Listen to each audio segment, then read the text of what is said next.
Assalamualaikum warahmatullahi wabarakatuh. Pada kesempatan hari ini, kami akan mempresentasikan hasil penelitian kami yang berjudul Analisis Kesantunan Berbahasa dalam film Melodyland 2019 karya Asri Aci.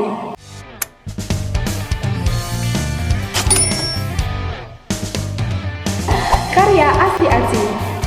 Fenomena miskomunikasi merupakan hal yang umum ditemukan dalam kisah kehidupan percintaan.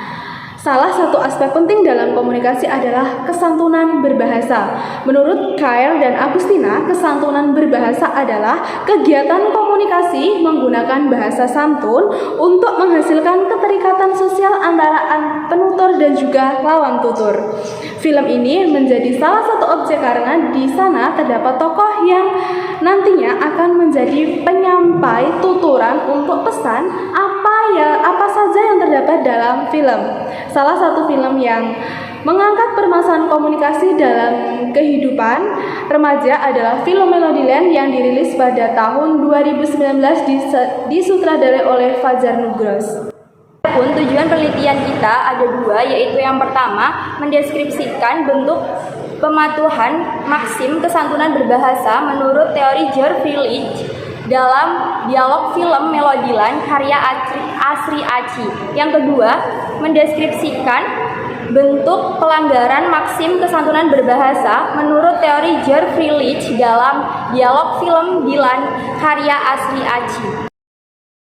Dalam penelitian ini, kami menggunakan teori kesantunan berbahasa dari George Friedrich 1983 yang terdiri dari 6 maksim, yaitu maksim kedermawanan, maksim kebijaksanaan, maksim kesederhanaan, maksim kesimpatian, maksim penghargaan, dan juga maksim pemufakatan. Hasil dan pembahasan dari rumusan masalah kita yang pertama yaitu analisis pematuhan maksim kesantunan Leeds. Yang pertama itu ada maksim kebijaksanaan. Maksim ini menghendaki setiap penutur untuk minimalkan kerugian bagi orang lain untuk memaksimalkan keuntungan bagi orang lain.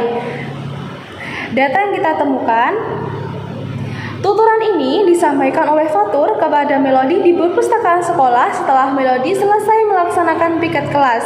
Fatur inisiatif mengajak Melody untuk pulang bersama dengan alasan balas budi. Fatur secara sadar memahami bahwa Melody adalah siswa baru yang sedang menjadi pusat perhatian dan tertimpa gosip miring jika dengan cowok populer, dengan menyatakan, hitung-hitung balas budi karena kamu udah bantuin aku dan aku nggak sepopuler Dylan. Fatur telah mematuhi maksim kebijaksanaan. Yang kedua, ada pematuhan maksim kedermawanan. Maksim kedermawanan itu berpusat pada diri penutur sendiri, di mana penutur diharapkan mampu minimalkan keuntungan bagi diri sendiri dan memaksimalkan keuntungan bagi orang lain.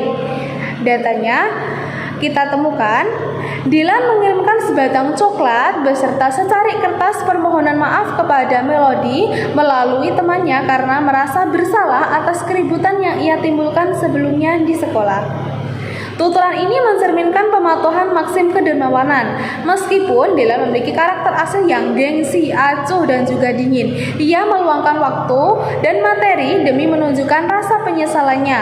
Melalui tindakan ini, Dylan mengesampingkan egonya untuk memberikan penghormatan emosional kepada Melody agar memaafkannya. Rumusan masalah kita yang kedua yaitu analisis pelanggaran maksim kesantunan Leeds. Yang pertama, ada maksim kebijaksanaan. Maksim ini itu menghendaki setiap penutur untuk minimalkan kerugian diri sendiri dan memaksimalkan keuntungan bagi diri sendiri. Data yang kita temukan dari film Melodyland, di sini Yugo menghadang Melody di koridor sepi, menuduhnya merayu Dylan dan Fatur, sekaligus mencengkram tangan Melody dengan kasar. Di sini tuturan Yugo melanggar maksim kebijaksanaan. Yugo memaksakan kehendak dan mengintimidasi Melody secara verbal maupun fisik dengan melontarkan pernyataan retoris bernada pelecehan, pastinya lebih dari senyuman kan? Yugo memaksimalkan kerugian serta ancaman psikologis bagi Melody. Tindakan memaksa ini membuat tingkat kesantunan berbahasa bergeser ke titik terendah. Yang kedua, ada maksim kedermawanan. Maksim kedermawanan berpusat pada diri penutur sendiri, di mana penutur mementingkan keuntungan diri sendiri dan meninggalkan keuntungan bagi orang lain. Data yang kita temukan di sini, melodi menggerutu dengan ketus sehingga para senior awalnya enggan memberikan tumpangan pulang pada saat hujan. Tuturan ini melanggar maksim kedermawan karena melodi mengeksploitasi dan menuntut pamrih dari orang lain. Selanjutnya yaitu maksim kesederhanaan, di mana pada prinsipnya penutur harus merendahkan dirinya sendiri, jadi meminimalkan pujian ke diri sendiri. Nah, seperti contoh berikut, di mana tokoh Fatur mengatakan bahwa dia tidak sepopuler Dylan. Meski pada kenyataannya Fatur itu merupakan ketua OSIS yang populer di sekolahnya. Dia merendah agar melodi yang diajak pulang oleh dia tidak merasa khawatir, tidak overthinking terhadap perspektif siswa lain di sekolah tersebut. Nah, ini mematuhi maksim kesederhanaan karena tokoh Fatur itu merendah, dia tidak meninggikan dirinya sendiri. Nah, lalu yang kedua yaitu contoh pelanggaran maksim. Nah, ini merupakan contoh pelanggaran maksim kesederhanaan yang dikatakan oleh Dylan. Di sini pada kalimat ini Dylan itu sombong, dia menganggap dirinya spesial bagi melodi. Ini melanggar maksim kesederhanaan karena Dylan tidak merendah tetapi dia malah meninggikan dirinya sendiri. Nah, lalu berikutnya yaitu maksim kesimpatian. Ini pematuhannya, teman-teman. Nah, pada maksim kesimpatian ini, di mana pada prinsipnya penutur harus meminimalkan antipati dan memaksimalkan simpati. Jadi harus banyak empati dan dukungan terhadap mitra tuturnya. Nah, contohnya seperti contoh berikut, dikatakan oleh tokoh Dylan terhadap Bella. Bella itu merupakan sahabatnya Dylan ya, teman-teman. Nah, Dylan mengatakan, "Bel, kenapa? Di luar dingin, Bel." Lalu Dylan melepas jaket yang dikenakannya lalu memakaikan kepada Bella. Nah, dia juga mengatakan, pikirin dulu kesehatan lo. Nah, di sini jelas bahwa Dylan itu memiliki empati tinggi, peduli fisik dan batin Bella, memprioritaskan kesehatan sahabatnya tersebut. Ini mematuhi maksim kesimpatian dan ini contoh pelanggarannya, teman-teman. Contoh pelanggaran dari maksim kesimpatian, di mana Dylan mengatakan kepada Melody, kenapa sih kalau misalkan memang si Melody ini tidak suka terhadap Fatur, kenapa dia kelihatan kayak deket banget gitu sama Fatur gitu, padahal pada kenyataannya tidak seperti yang dipikirkan oleh Dylan. Nah, pada saat itu Melody itu bermaksud untuk menjelaskan terhadap Dylan, tetapi Dylan tidak mau mendengarkan alasan Melody dan malah menuduh Melody. Nah, ini jelas melanggar maksim kesimpatian karena antipatinya meningkat dan simpatinya itu minim sekali. Maksim yang selanjutnya ada di nomor 5 yaitu maksim penghargaan. Di maksim penghargaan ini penutur akan menghindari hal-hal atau kalimat-kalimat negatif, ucapan-ucapan negatif yang ini nanti akan menuju ke hal-hal positif, di mana akan menghindari cacian dan juga hinaan seperti itu. Di sini nanti saya akan menunjukkan beberapa dialog yang terdapat di film Melodiland atau kalimat yang telah dilantarkan para tokoh yang ada di film Melodiland. Itu nanti akan berupa maksim penghargaan versi pematuhan dan juga versi pelanggaran.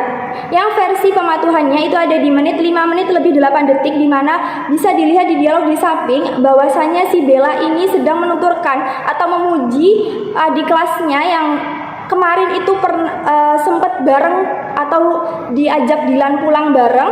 Di sini Bella memuji bahwasannya adik kelasnya itu adalah berparas cantik, di mana di sini Bella sudah menunjukkan bahwasannya dia itu mempraktekkan maksim penghargaan dengan sebutan kata cantik tersebut. Oke, selanjutnya beralih pada maksim penghargaan di bagian pelanggaran. Itu nanti ada di 14 menit lebih 27 detik, di mana tuturan itu dapat dilihat dari kalimat di samping itu diutarakan oleh kakak kelasnya si Melody.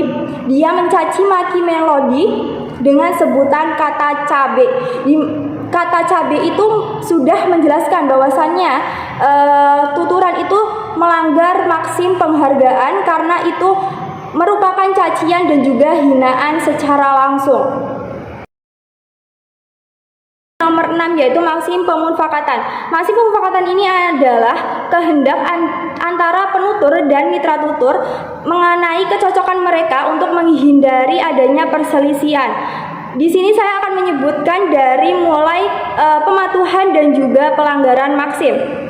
Yang pertama ada di pematuhan itu di menit 26 menit lebih 57 detik bisa dilihat dari dialog di samping, dialognya Dilan dan juga Bella.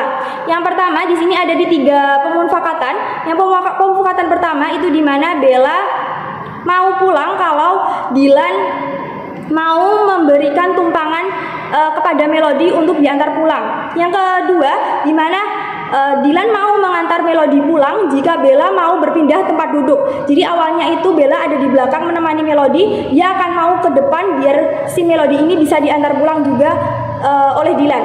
Yang ketiga, di mana ini diminta oleh si Bella lagi meminta Dilan untuk keluar sebentar dari mobil karena si Bella ini meminta ruang dari Dilan supaya dia bisa berbicara berdua saja dengan Melody di dalam mobil. Dilan dan juga Bella di sini tidak mengatakan iya, tapi mereka bisa paham maksud dari salah satu di antara mereka. Jadi dari ketiga pemufakatan itu bisa dikatakan bahwasannya mereka bisa memahami satu sama lain secara langsung tanpa adanya ucapan yang begitu jelas. Pelanggaran dapat dilihat dari dialog di samping antara Melody dan juga Dilan di waktu 1 jam lebih 14 menit lebih 16 detik, di mana mereka ada percekcokan di antara keduanya. Di sini itu adanya pelanggaran pemufakatan karena Dilan itu sudah ada janji bersama Melody untuk nonton bareng. Mereka saat itu udah di dalam mobil dan mereka akan berangkat untuk menonton bareng. Tapi Dilan tiba-tiba mendapatkan telepon dari mamahnya si Bella bahwasannya Bella lagi drop. Dan saat itu juga Dilan mengalami empati terhadap Bella dan dia membatalkan perjanjiannya dengan Melody untuk tidak jadi menonton. Hal ini sudah melanggar maksim pemufakatan karena janji Dilan pertama itu dilakukan bersama si Melody, tapi malah dibatalkan karena si Bella tadi. Setelah itu ini makin terlihat lagi pelanggarannya karena percekcokan ini cukup sengit karena adanya perdebatan lagi dengan kecemburuan si Dilan kepada Fatur, sebaliknya Melody cemburu kepada Bella. Hal itu makin sengit lagi dengan perdebatan mereka berdua di dalam mobil. Hal ini sudah jelas terjadi ketidakcocokan antara keduanya mengenai pembicaraan mereka pada saat itu. Padahal di maksim pemufakatan itu adanya kebijaksanaan antara penutur dan lawan tutur untuk menghindari perselisihan. Di sini malah mereka melakukan perselisihan yang cukup sengit. Ku ingin kau selamanya denganku. Engkau lelaki terbaikku. Ku ingin kau tahu. Ku ingin kau jadi teman cintaku.